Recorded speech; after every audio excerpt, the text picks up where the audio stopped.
Welcome to Innovating Leadership, Co-Creating Our Future. I'm your host, Maureen Metcalf, founder and CEO of the Innovative Leadership Institute.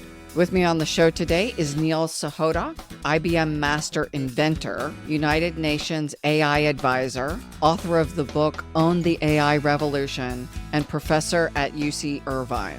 Today, we're going to be talking about AI, obviously Neil's topic, specifically discussing how leaders can lead a hybrid workforce. Not hybrid work from home, but a hybrid workforce. So using AI as the companion to accomplish work and managing for the risks while creating the opportunities available. So Neil, thank you so much for joining us. Hey, happy to be here. Thanks for having me back, Maureen. Let's start with this idea of hybrid workforce. I'm not sure people are yet using that term or using it widely and using it in the same way. So can you help us level set? What are we walking into, especially with all the hype and stop AI for now versus it's out of the bottle and there is no stopping it? Well, Maureen, imagine that you're in the office now and some of your colleagues are AI robots, or perhaps even your manager or your upline management are AI robots. Some people might be really excited about that, depending on who their current managers are. I don't know. I think some people are probably going like, that's going to be really hard to make excuses about why I was late to work. That is not as far away as I think people realize. Today, we already have customer service systems. People are fielding phone calls and they have these AI tools that are actually listening to the call. And so as the CSR is doing their work, you see the AI kind of prompt them maybe with questions, or they have like an emoji saying you're doing a great job or poor job, or the customer's getting frustrated. And so there's a lot of real-time evaluation and feedback. GE, they've started a whole new system called Predicts. So now some of their manufacturing plants, the entire thing is scheduled by an AI system. So both the human and robot workers take their orders from, well, an AI robot. In a plant, so I'm a human, at least as far as I know, how would that look? Would it prompt me to go do certain activities at certain points in time? It's similar to how you'd have a human boss. Basically, they're assigning you tasks and deadlines. And so that's really the expectation. If you have challenges, might be a little bit different when you seek help, because like the Predict system, you can't like really have a back and forth conversation with, but they're also focused more on very structured tasks that are kind of well known. You think about knowledge work though, Maureen, a little bit of a different story in that transition. Let's talk about what AI is right now. And I realize even by the time this airs, it'll be a little bit different. But the idea that it is an algorithm, it's learning, but it's a math-based algorithm. There's a lot of truth in that. I think the big distinction here, though, is that we don't really program AI. We give it something we call ground truth, so rules on how to make decisions. And then we give it lots and lots of data. And so it kind of studies the data, draws insights, and that's how it kind of wires its neural network. So someone's not programming it or saying, here's the algorithm, it's developing on its own, sort of similar like we kind of wire our brain synapses. The analogy that I'm using, and I would love for you to correct me. My partner has a Tesla, and he's one of the people who signed up for the self-driving app. So when it first started driving, all this stuff showed up on the screen, and it drove through median strips and traffic circles, like right through the middle. And I equated it to a 14-year-old learning to drive. Right? Little kids don't yet understand everything about the road. They can get going down a freeway, and it was brilliant at slowing down and speeding up and not hitting cars while you're changing the radio station. But it wasn't brilliant at nuance. My assumption is some of our AI companions similarly are like our young interns when they first get started, because they have to build that nuanced thinking, and they haven't yet. Spot on, Maureen. Every time I answer, I do something new. It's literally like a child. It's like a 3-year-old. So you have to give it some rules of making decisions, let it learn, let it try, and teach it. Oh, that's right. That's wrong. Don't try it on the center divider. But it learns at a much faster rate. Whereas, they always say we need about 10,000 hours as humans. With machines, they just usually need a few weeks. So kind of running your Tesla example for a second, it's obviously gotten a lot better. But let's say you're coming around, you get your autopilot on, you've got this kind of weird bendy road, and it's not quite doing it right. So you grab the steering wheel, right? So you kind of course correct. So it learns. Second time you go through it, you kind of do the same thing. The third time it's got it mastered. But here's the power is that once your Tesla has learned how to do that, every Tesla has learned how to do that. So you get not just the accelerated learning, but you get kind of the crowdsourced learning as well. Unlike people's teenagers, they may wish that all teenagers could be crowdsourced. Well, that's the interesting challenge when it comes to this. That's one thing we should all be cautious of is the expectations that the AI already knows how to do all these things. It doesn't work that way, and there's not like one Uber AI out there that everything we've taught it, it knows all that. There's not even one like Chat GPT that knows all the stuff that's been done. At this point, there's probably a million different versions of Chat GPT that has learned different things. So, can you say more about that? Because there are a couple things that strike me. I may be telling Chat GPT, don't drive through the median strip. Somebody else may want Chat GPT to drive through the median strip because they don't want it to succeed. Not that they care about me on the other end, but there are people who are delighted to misguide the AI. Can you respond to that? And also the idea that there are thousands of Chat GPTs, not one instance. So it's not like my Tesla learns based on the third time. Chat GPT is different. I'll answer the second question first. There are lots of different instances because you're paying for it, you're developing your own like secret models, using your own data. You don't want anybody else to benefit from that. So everyone kind of has, I should say everyone, but most people have their own private instance. If you're not paying for ChatGPT, you're part of that public instance. So you're sharing all that with everybody else. And that's how a lot of these actually AI systems and models work because it's not about patents or anything like that. It's about trade secrets. That's one big thing that people have to actually understand.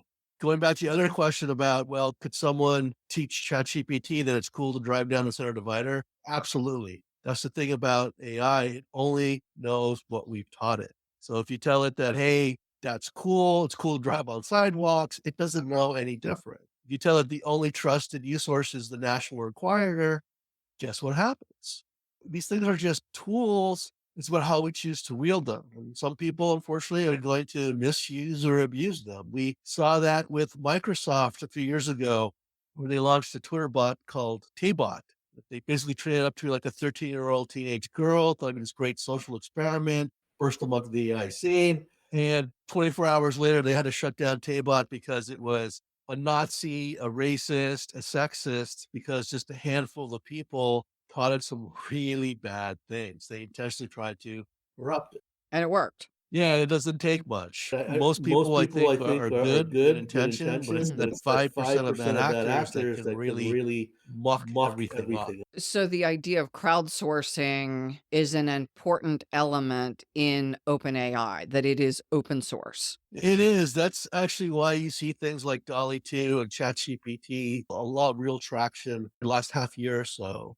These are generative AI systems, and generative AI has actually been around for about 9 years. Back then, I was working with like Alex the Kid using generative AI to create music.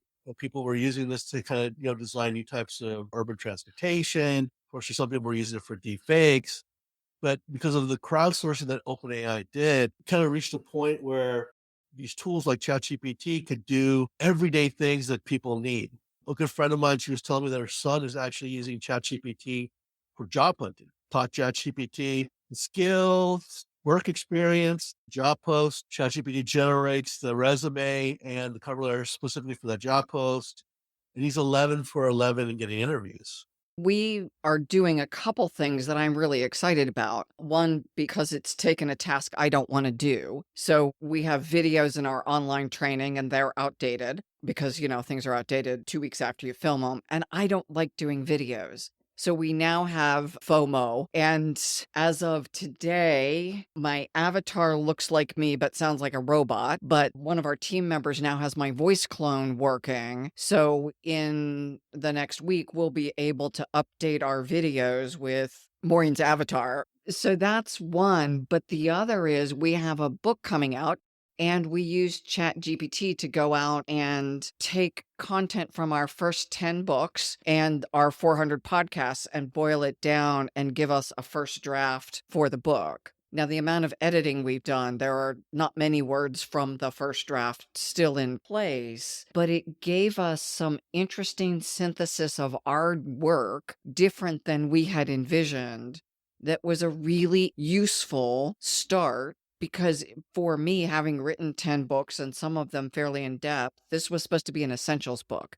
Everything to me is essential. So ChatGPT removed a bunch of stuff that I thought was essential and in some cases did a really nice job. Now, in other cases, to your point, some of the nuance that is essential, it also removed. What you're talking about is pretty typical. These tools like ChatGPT are not meant to replace us. They're good at kind of doing some of that research and coming up with that rough first draft, like get us 30 to 70% of the stuff that we need. And then we got to kind of do the refinement and the polishing. And this is a really good example of where we're really moving towards. It's not natural intelligence versus artificial intelligence. We're actually moving towards hybrid intelligence, where we're trying to augment our own human capabilities with machine abilities to take advantage of the strengths like AI brings to the table with our own. And when it comes to AI, especially generative AI, it's great at like generating or producing, but not creating. And that's where we still come in, the ability to imagine, think, first of a kind. This whole thing about prompt engineering, that's really the trigger for these things. You don't have like ChatGPT just sitting there by itself thinking, I'm totally bored, I'm going to write a book. We tried a lot of different prompts and specifically citing our work. So go to these texts and these podcasts. Don't just go out to the internet and pull whatever stuff is there, because some stuff is good and some stuff is not. And we also asked it, even though it's citing our work, to cite the work that it pulled, because some of it actually went outside of the instructions we gave it and it cited other stuff. So it appears to have gone to other sources. Well, that's interesting and not surprising because, everyone's kind of labeling ChatGPT like the Google killer, that you don't have to do a Google search anymore and go through a bunch of different pages. ChatGPT can actually synthesize that. I experienced this firsthand where I was asked to do a fireside chat. When they were about to introduce me, they actually said they had ChatGPT research me and wrote the intro bio. So they were reading it, and I was like, wow, it's pretty good. But it actually came up with some stuff I had forgotten about. It was really good. I'm like, I even asked for a copy. But then during the fireside chat, the moderator even said, like, okay, in full disclosure, every question I have was also written by ChatGPT. And most of those questions were spectacular. They were really well thought out, deeply researched. There were a couple of really funky questions, but again, if you can get 70% of the way there, that's pretty good. This is like using an intern or a young employee. They can go research and do a great job of reiterating what Google says. Somebody submitted me for an award, and so I asked it to write my award application. And it said I was the CIO of Ohio Health and told me how much I managed. Somehow got that one wrong. It wrote much better stuff about me than I would write about myself. It's a little less biased. Most of us are a little self-depreciating. We have a good sense then of some of the limitations of AI. Let's talk a little bit about the future of work, because it seems like AI is going to be a big part of what the workplace looks like in even next year, but 3 years, 5 years, it's going to be potentially dramatically different. People always ask me, like, what are those jobs going to be? Because, historically, the job, the tasks, activities, so you can figure out the skills. It's kind of a backwards approach now. The jobs of tomorrow are being incubated right now. The truth is we actually know the 5 skills every job's pretty much going to need. And we should be teaching those 5 skills. They're problem solving or critical thinking. They're the essential skills: communication, collaboration, negotiation. Third is creative thinking, finding new ways of doing things. Fourth is understanding technological capabilities. So you don't have to know how to build an AI system. You have to know the capabilities that brings forth so you can apply it. And fifth is some domain to actually put the 4 skills to use. The challenge is, you look at some of those, and at least 3 of those we don't really teach in our educational system. We don't have great corporate training on some of these things. Can we get ready? Yeah, because we know what they are. Everyone thinks you have more time to make these changes than we really do. Because, people are like, well, okay, I get it. That's like 10, 15 years away. And the truth is it's probably 2 or 3 years away. I've realized that not everyone has an avatar and a voice clone yet, but if I can do it and I'm not on the bleeding edge, then other people will be doing it soon. I've got a really good friend. He's 80. He's very successful, got plenty of money. He called me up in January and he's like, I was playing around with ChatGPT. I've got a whole new idea that could help transform the entertainment industry. Here's like an 80-year-old guy. He's already thinking about like unretiring and pursuing this.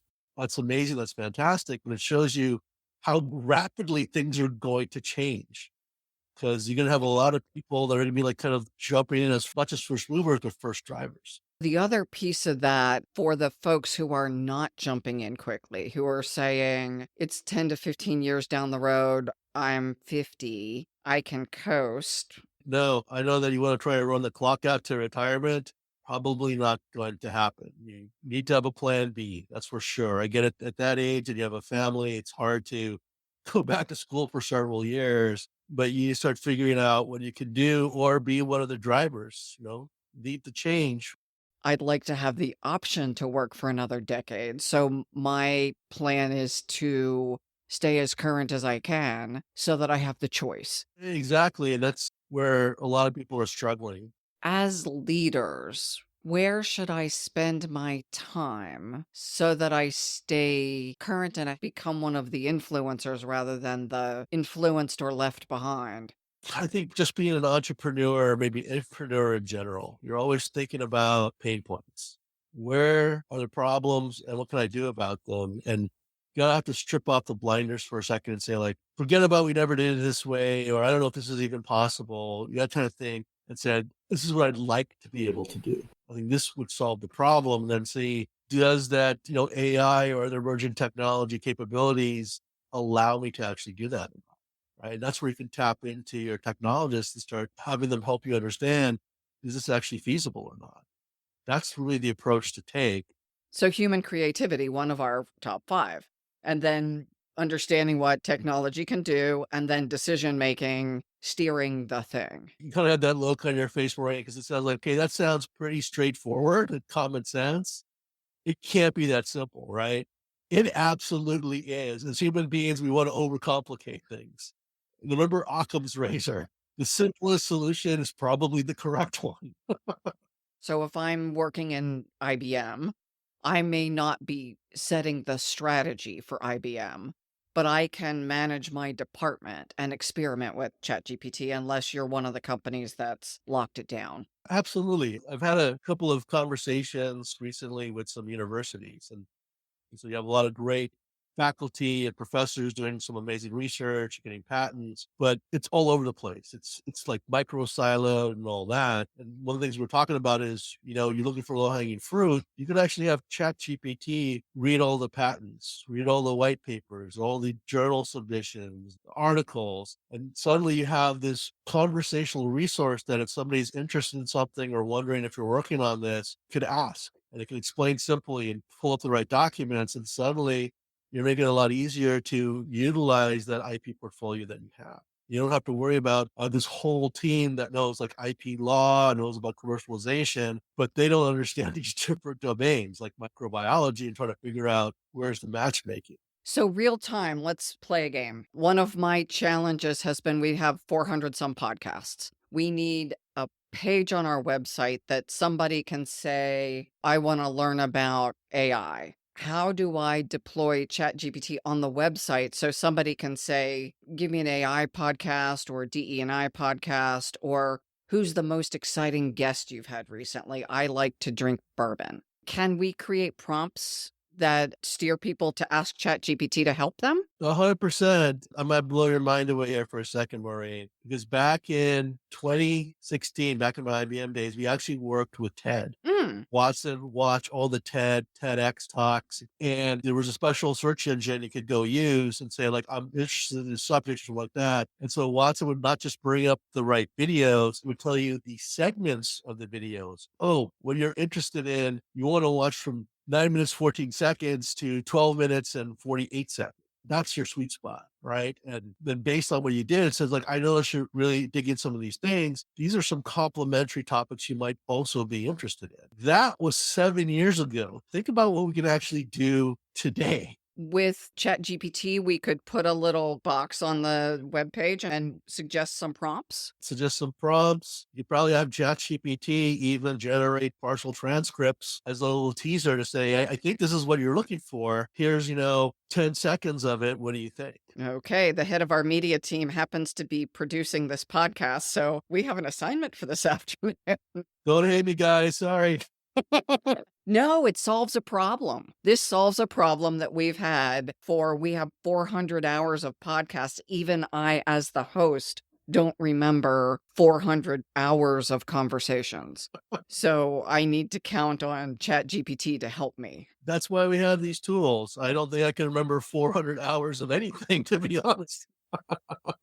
What's the risk? I understand that sometimes it will cite things like the examples we had earlier of me being a CIO of something. So it's going to make mistakes. How do I understand the risk so I mitigate as much as possible? It's a great question. And a lot of it is really based on what we call the variation factor. So if the more specific, the least amount of variation, the easier it is for AI to do the work. But like in your case, Maureen, with your bio, there are probably other people named Maureen Metcalf, right? And so it probably picked up on one of those who happened to be in this role at the Ohio Health System. So I don't know how many Marines are out there, maybe even a shout out.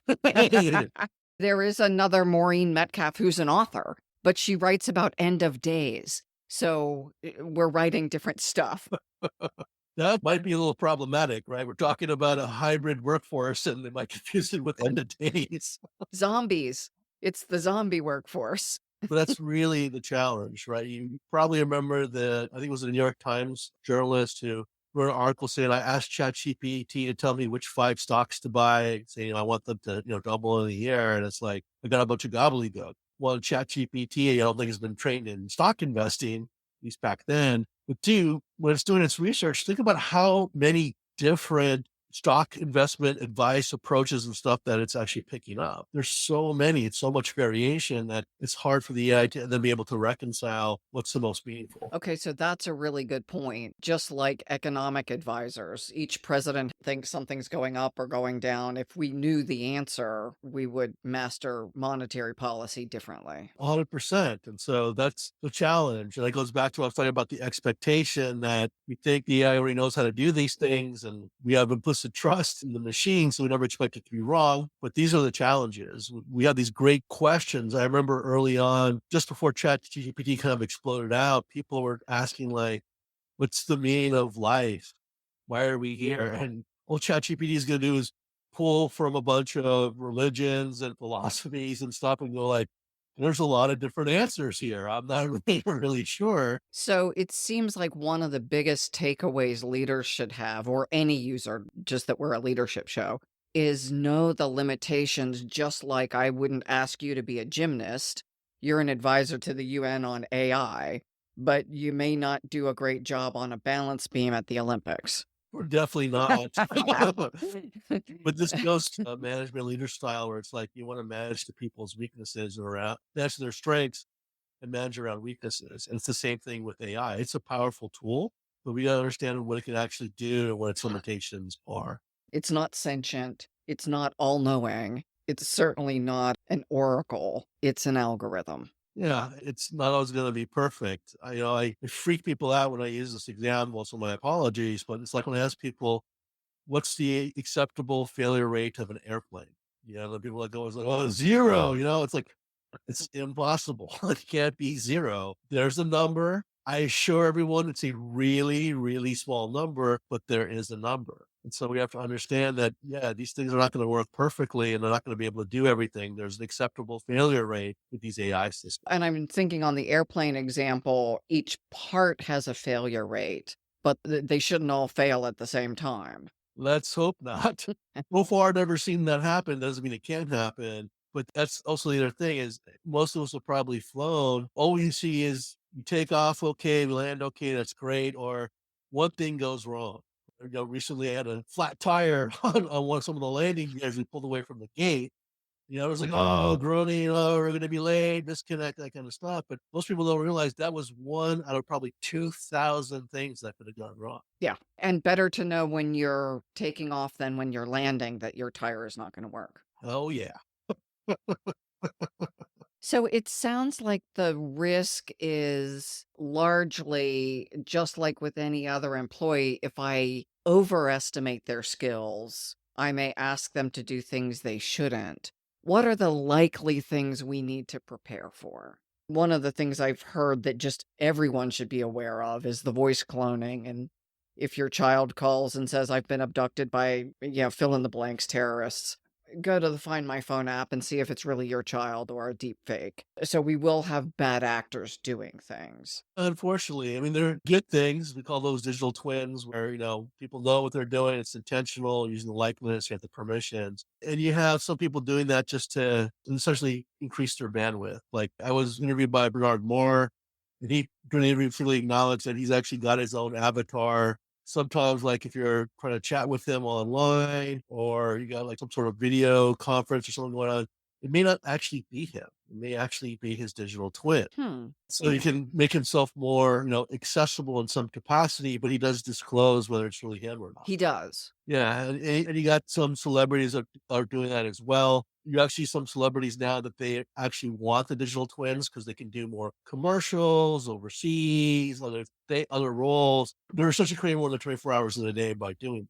It's the deep fakes that are more problematic because they're not asking for permission and the intent is malicious, right? They're trying to fake you out. And one of the things that we're seeing, unfortunately, I had a friend experience this recently is that looking for a job, you hop onto like a video conference call and you think you're talking with an HR person and they look like their LinkedIn photo, but it's all an AI system. And all it is sort of poking you for information, maybe your address, maybe your social security number, maybe some other things for whatever nefarious schemes. Oh, interesting. I was at a presentation this weekend on AI, and one of the things the presenter said is Joe Rogan now has a complete AI generated podcast. It is numbered so you can tell that it's his AI podcast, but evidently completely AI generated, not Joe Rogan generated. So it does seem like the digital twins,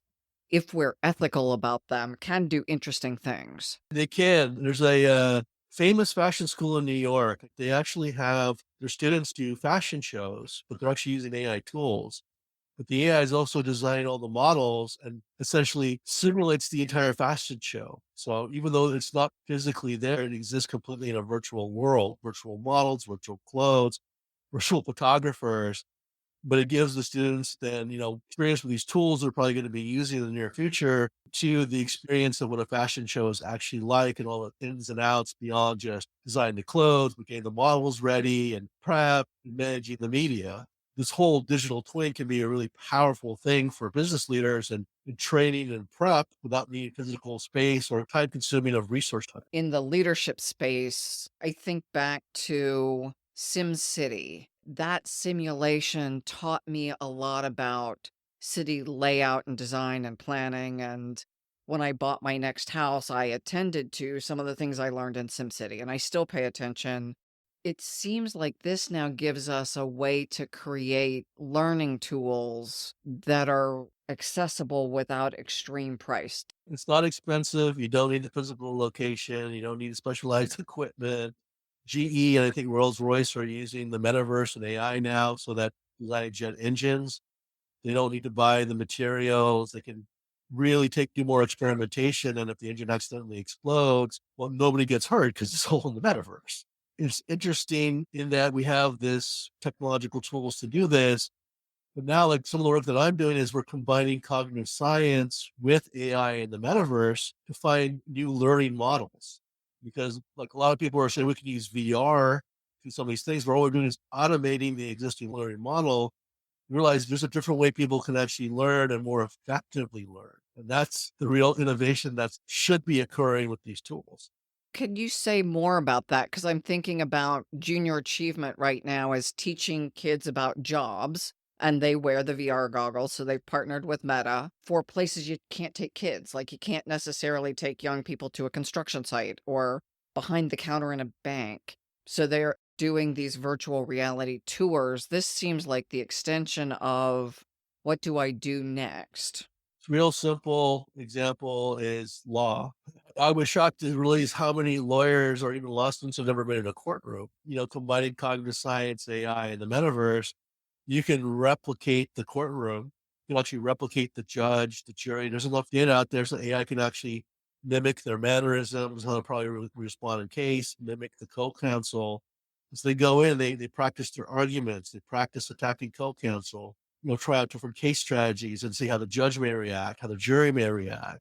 So it's really this immersive thing, realizing like, okay, this is going to work, this is not going to work, but it's a safe space to experiment in so that when they actually go into the real courtroom, especially if they've never been in one before, Where would a person like me get access to this kind of content?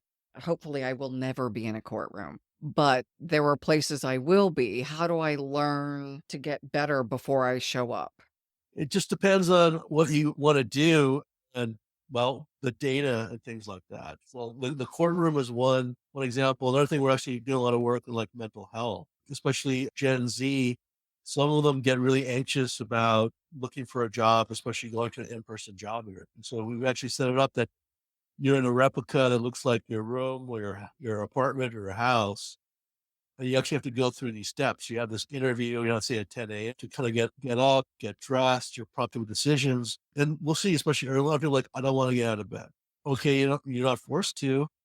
Then it's like, what are you going to do next? Are you not going to go to the interview? Are you going to let them know?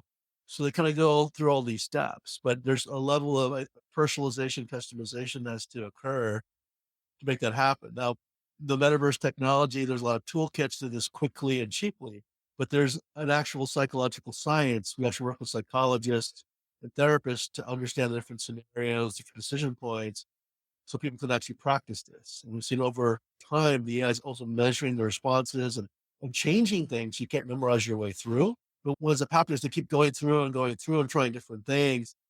They actually start building up coping skills. As a result, they start building up the resilience so that in real life, when they actually do get that in-person job interview, it doesn't become a triggering situation for them.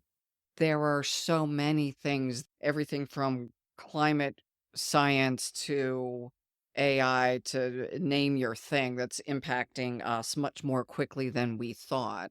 In your top 5, probably in the general skills bucket, how do I, as a human being, continue to adapt and remain resilient because I'm going to have to keep changing or I'm going to have to opt out? I think it's creating a level of comfort and understanding that all these things that are happening are not meant to replace people. It's to actually try again augment. This is about hybrid intelligence. So it's creating that mindset and culture. What leaders are really supposed to do. You look throughout human history, the printing press, tractors, and humanity has kind of risen to the next challenge. And we're going to take on that more complex work, that more value add work, because we're free to move on. And I think that's the inflection point we're staring at. The challenge now, though, is we've never had so much entertainment before either. I worry about the opportunities to continue advancing and taking humanity to the next level like we've always done, or is everyone go binge watch Yellowstone? Everyone has heard of or watched the Terminator shows and the apocalyptic variations of what could happen. And we've now got corporate leaders wanting to put a pause on some variations of AI. What do you think about some of that? It's the right problem to be thinking about. It's the wrong solution. Everything else aside, the feasibility to get every country, every company, every individual to pause, not going to happen. For sure, the bad actors aren't going to happen. We're used to being reactive about things. We're moving at such a rapid pace of change. We don't have time to react, be proactive. We have to find a different way of managing this. That means better at the scenario planning and anticipating different uses or misuses. It's more philosophy in the arts, actually, more thinking, more critical and creative thinking. That's a struggle that people have. But I also call it the flip side that this whole Terminator and it's human versus machine is a very Western cultural mindset.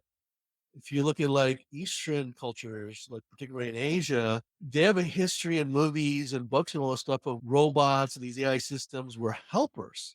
They were assistant. And so, if you ever go to some of these countries or wonder why they made such great strides in some of these areas, is they don't look at it something that to be shared. They look at it as a tool that can help create and build. We don't have enough of that mindset ourselves to recognize that. We're great at those threats, not so good about thinking about the opportunities. Interesting, because we had an interview recently on supply chain, and they talked about even things like exoskeletons and all kinds of robot tools used in warehouses that keep humans from being injured, allow humans to work longer.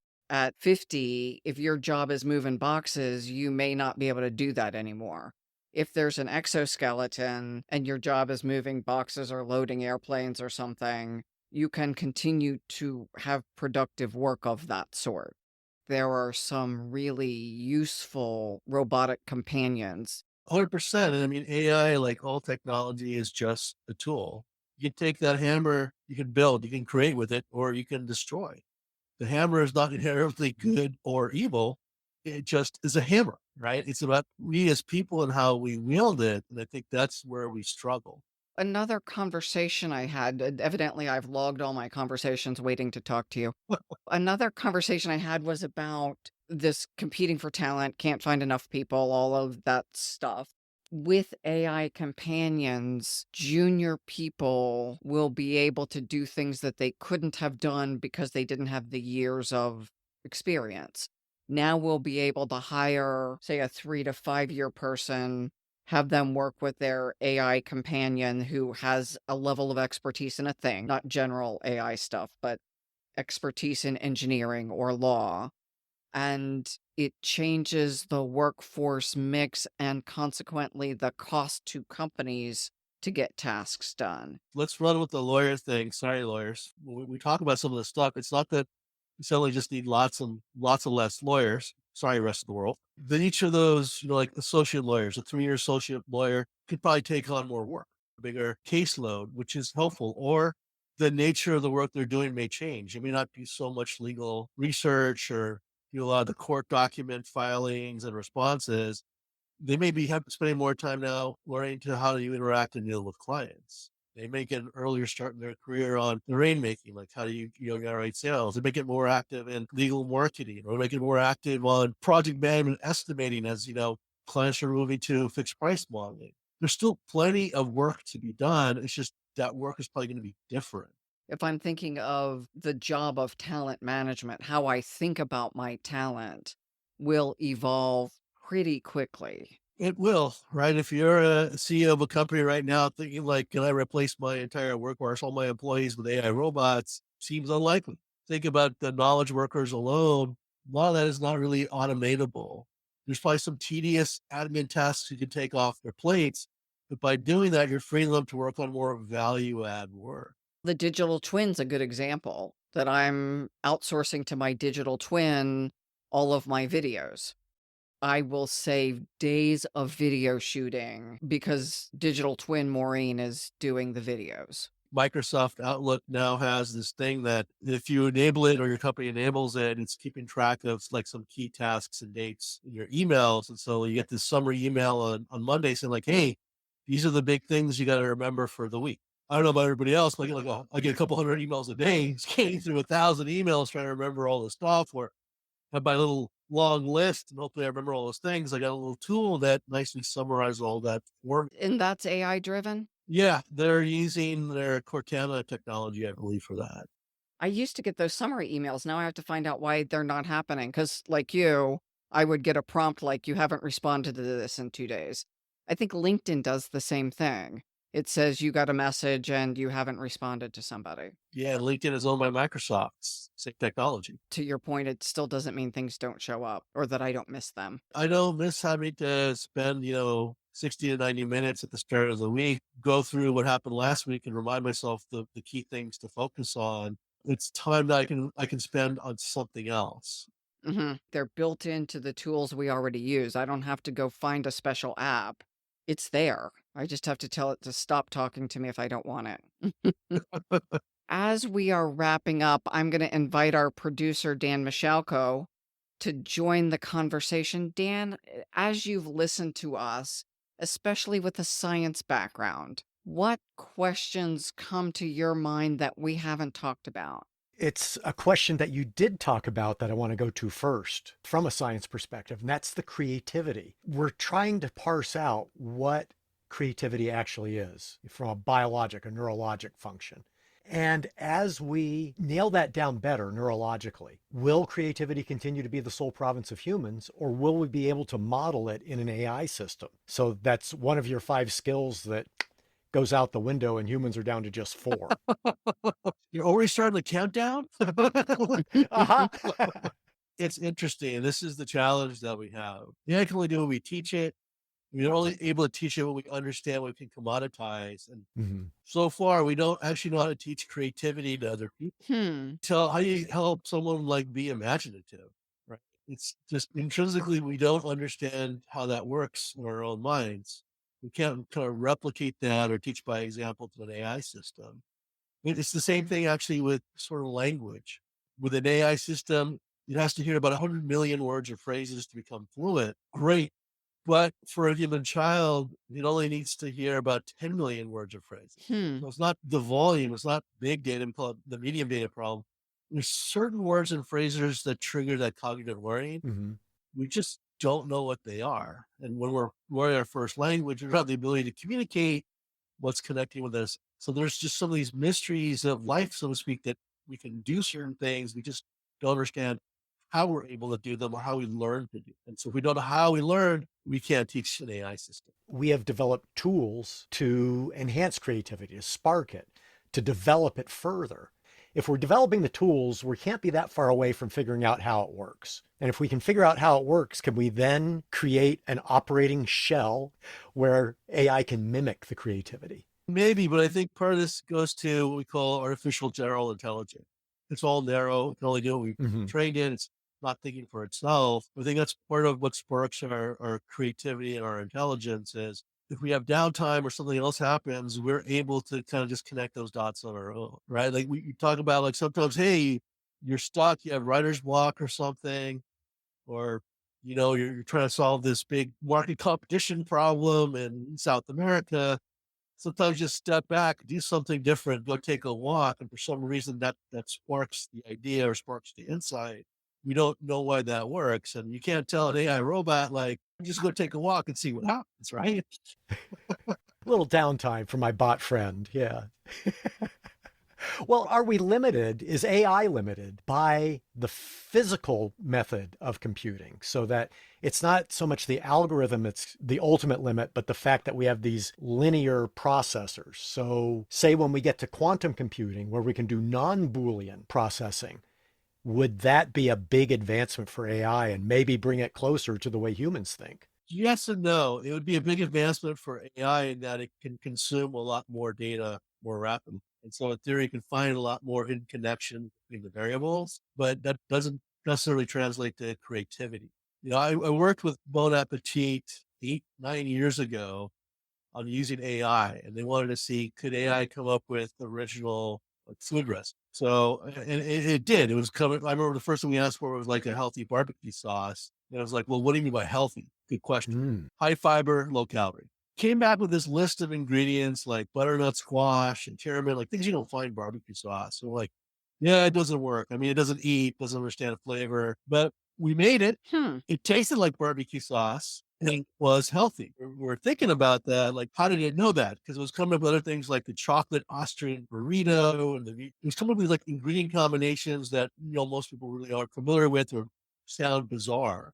That's actually the advantage the AI had over us. It didn't have kind of this bias and like, well, you don't mix those foods together. Everything it did is based on chemistry because we taught it the chemical combinations that produce certain flavors, nutrients, aromas, colors, and what's aesthetically appealing to humans. And so it can actually go through millions of different combinations and come up with stuff that 50,000 years of human history we didn't think.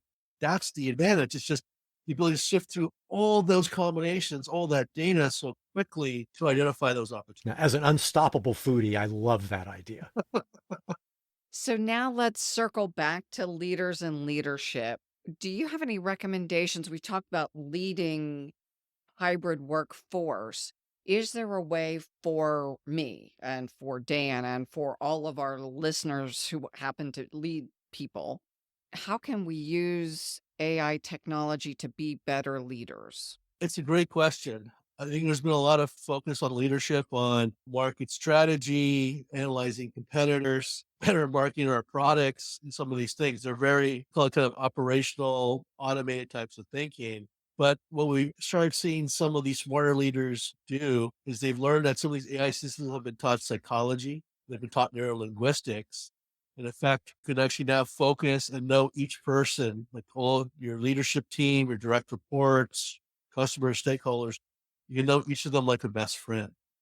The AI can help synthesize and say, this is how they learn things. Maureen cares more about the value add and the positioning in the market, whereas Dan cares more about the cost, the materials involved, whereas Neil cares more about a social enterprise footprint. Now you know what to talk about with each person, connect with those values, and even coach you on which specific words to use that are going to resonate with that person. So that's a much more effective leadership message at an individual level. Now, does that affect the nonverbal communication that humans rely on so much? Can it compensate for that by so carefully choosing the language, for example? So that's an interesting question because there are AI systems that have learned kinesiology. So AI has become really good at reading our emotional states, actually better than most humans are. But trying to teach people how to mimic the right body language has proven to be more difficult, right? So like the way you're communicating, because we each have our own different body language styles. And Neil throws his hands up a lot because I'm from New York. That's how we talk. Waving our hands around is part of that thing. It's kind of hard for me, like, don't do that. This person finds that distracting. It's not natural for me to just put my hands next to my sides here and not move them. That's why that part's a little bit more difficult for actually us to replicate, even if we get that advice. Well, and also the question of authenticity. How do we maintain Neil moves his hands with, I know when I'm talking to Neil, if he's moving his hands, he's being Neil. He's not the Neil avatar. There is something comforting about knowing someone is genuinely being themselves. Body language seems like one of the places where we get a sense of who someone is, even if we don't cognitively process it. I would be, I think, disturbed if I'm interacting with people and they start behaving differently. There's a lot of truth to that, Maureen. And also I think depends on how well you know the other person. However, there's the old psychological technique that, like, if you're talking with somebody, mirror, cross their hands, you cross your hands. They lean forward, you lean forward. And the reason for doing that is it actually weirdly makes other people feel like you're more connected. They're like, oh, they're kind of like I am. And we're all kind of looking for those commonalities. What do you see coming? What do you anticipate? One of the things I'm hoping for is a little bit of AI coaching. I know some of it exists in the sales space that I can send my AI to listen to a sales call and it can calibrate for the responses it's getting. Yeah, that I think goes into some of the AI systems that are being designed around to make you a more effective people manager, as well as kind of a cheerleader and communicator is probably the best word, right? Communicate your vision, communicate the goals. So the AI communication coach, some neurolinguistics, psychology, and some of that, but also the ability to break people down by psychographics so you can actually tune better what their interests, their hobbies, their motivations are. So you can just connect with them. At the end of the day, that's what leaders actually need to do. You got the grandiose vision, you got your setting the goals and the objectives, and you're trying to figure out how do I motivate each person to accomplish those, find the best path to make that forward. We all know that a one size fits all approach doesn't work. Everybody has different motivations, everybody has a different agenda, everybody has different career goals. But imagine you have a little AI concierge that knows all those things about each of your employees. And so as you're interacting with them, it's kind of whispering in your ear, like, oh, with this person, this is what you got to do. It's almost like, you've ever watched that show Veep? Julia Dreyfus's character had that one character that was always hovering, knew everybody. And so when me and them shaking a whisper, this is so-and-so, they have a 6-year-old son and they just got, named to this chair, blah, blah, blah. And when she starts saying that, try and connect with them, we have getting close to having a digital version of that with AI. We do assessments with leaders. I could feed in various kinds of assessments to an AI, help it understand where someone is likely to have pitfalls. Yeah, mindset. These are the things you should be focusing on. This person's probably going to be a negative stakeholder. This person's on the fence. Here's some things you can try and convince them. Again, this whole idea of convergence, taking AI with the metaverse and cognitive science, the freedom to kind of experiment, kind of war game some of these things out, war game a critical meeting or war game a thing with competing with this competitor in a workshop. What we found is that not just comes up with better ideas, but helps kind of show the flaws or gaps in your own strategy and vision. So you have not having the freedom to test out any idea, and you're being forced to look at the good and the bad. That trains decision making. Yeah. What else do you want our listeners to be thinking about so they're equipped? I'd say there's 3 things you should be doing right now. One is just basic understanding of what some of these, especially generative AI tools are doing, or at least having your employees start learning about this. 2, looking for opportunities and think about low hanging fruit. Look at small things just to get started. And 3, in all honesty, you got to do it now because you're already behind the curve. You're starting today, you're probably about a year or 2 behind your competitors. So when you do this, don't think about playing catch up, think about leapfrogging. So how do I leapfrog my competitors? In our case, in the leadership space, we'll put my digital twin on that. Let's see what she comes up with. There you go. Beautiful. Thank you so much for sharing your wisdom. And we have another conversation that will be scheduled around when our book comes out. So for listeners, Neil is collaborating on our Innovative Leadership Essentials book with a focus on leading in a hybrid workforce. So we will be hearing from Neil again when the book is ready to launch. Well, I can't wait. It's going to be exciting.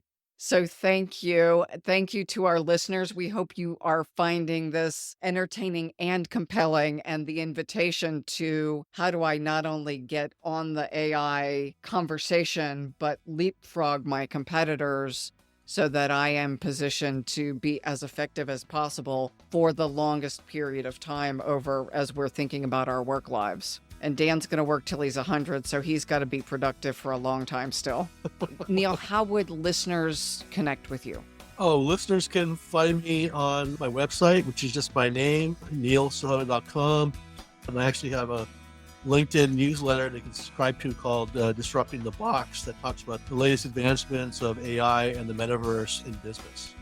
Always about out-of-the-box thinking, why not just change the box? Beautiful. Thank you.